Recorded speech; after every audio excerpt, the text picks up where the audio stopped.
The tensions between the United States and Venezuela have dramatically escalated, with U.S. President Donald Trump hinting CIA's role in Washington's war against narco-terrorists. Our next report gets you the latest. U.S. is armed to the teeth. President Donald Trump has been rounding up his Caribbean task force, who are waging a war against what Trump calls narco-terrorists. The president says U.S. shot down 6 drug traffickers this week. This was the 5th time American warships have targeted what they call our drug boats. Now taking things to a different level, the U.S. president is hinting at CIA's bigger role in Venezuela. I authorize for 2 reasons, really. Number one, they have emptied their prisons into the United States of America. They came in through the they came in through the border. They came in because we had an open border policy. And the other thing are drugs. We have a lot of drugs coming in from Venezuela.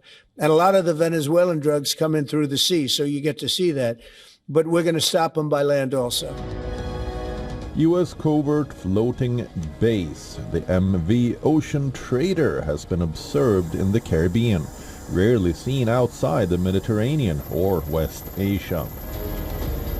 The 633-foot MV Ocean Trader is a mobile base that can house nearly 160 military personnel and a crew of up to 50. It has provisions for 45 days at sea and is equipped to launch and recover helicopters, drones, and small boats. US's F-35 Lightnings were also detected just 46 miles from the South American coastline. Venezuelan president has responded to Trump, saying his country won't welcome any covert operations on his soil. No to regime change, which reminds us so much of the endless failed wars in Afghanistan, Iraq, Libya, and so on. No to CIA-orchestrated coups. Recall the 30,000 disappeared in the CIA-backed coups against Argentina, Pinochet's coup, and the 5,000 young people who were killed or disappeared. Latin America doesn't want CIA coups, doesn't need them, and rejects them. So peace must be won, must be preserved. Venezuela isn't taking things lightly. It's activating its defense zones and conducting military drills with Russian-made Su-30 fighter jets equipped with anti-ship missiles. The South American nation has mobilized over 2,000 soldiers and militias on its front. Neighboring countries like Colombia say the beginning of CIA operations by US would be a dangerous escalation. Yo la verdad no soy muy amigo. If a violent operation begins by land carried out by CIA agents, they say, or by U.S. Marines, or, as we already know, if missiles are launched at an unarmed civilian population, whether or not it is part of the drug trafficking chain, because that would run counter to the United Nations Human Rights Commission's resolution, which unanimously approved the Colombian resolution. While U.S. has placed a reward on arrest of Maduro, the Caribbean is a ticking time bomb, waiting to explode. Bureau Report, WION, World is One. We are now being joined by Diego Sequeira, political analyst, journalist, and columnist. Thank you so much for joining us on WION. President Trump has framed this as a war against narco-terrorists, even suggesting a CIA role in targeting Venezuelan networks. How is this being interpreted in Caracas?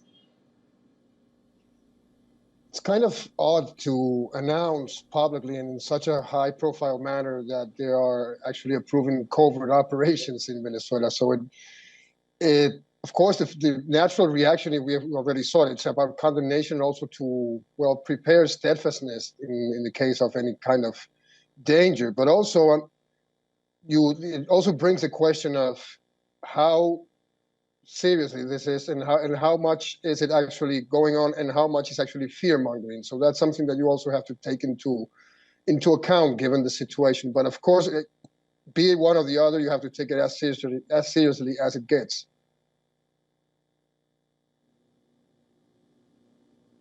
And what kind of response should we expect from the Maduro government. Could this trigger a new round of diplomatic or even military escalation in the region, in your opinion?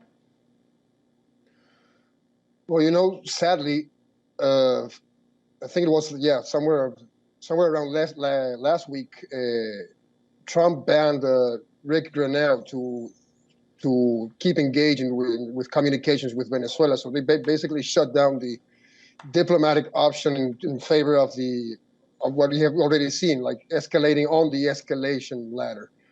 What could happen? What could this trigger afterwards? It's a good question. I mean, but there are already many dynamic reactions, be it inside Venezuela, be it from other countries, either supporting it or condemning it. It's a very unpredictable scenario, but it clearly shows also that it goes beyond Venezuela. I think they're looking to reshaping the region, especially the Caribbean at first, which is highly strategic for them. And another evidence of this is basically you can see Trinidad media recently just covering that 2 Trinidad citizens were actually part of the victims of the last attack. So this shows it goes beyond Venezuela, actually. And also, if you take into account what President Petro from Colombia said also last week about one of the ships being Colombian, this goes beyond Venezuela, certainly. And when you talk about beyond Venezuela, I can't help but asking how this will impact alliances between Venezuela with countries like China, Russia, and Iran, especially if Washington moves from covert operations to more overt actions. I think that's at the center of all of this. I mean, they're not being as explicit, and they cover it with the whole now new merged paradigm of war against terror and war against drug. Of course, it seems like they're fighting on the side of terror and drugs, but that's another issue. But one of the main reasons is precisely that. Venezuela is like it's a flashpoint. It's the most important place where the multipolar dynamic it's going on in the region. And of course, they need to shut it down, and they need to set up this hemispheric wall in which they control the whole hemisphere for themselves in order for their requirements in coping with the decline they are very aware of right now. That's part of the Making America Great Again. If you think also what Marco Rubio's work has consisted for the last at least 5 years. So of course this is at the center of this pressure that we're going through. That's part of it. That's pretty much ingrained in it. Well, thank you so much for that analysis. I look forward to speaking to you again soon. Thank you. Hopefully.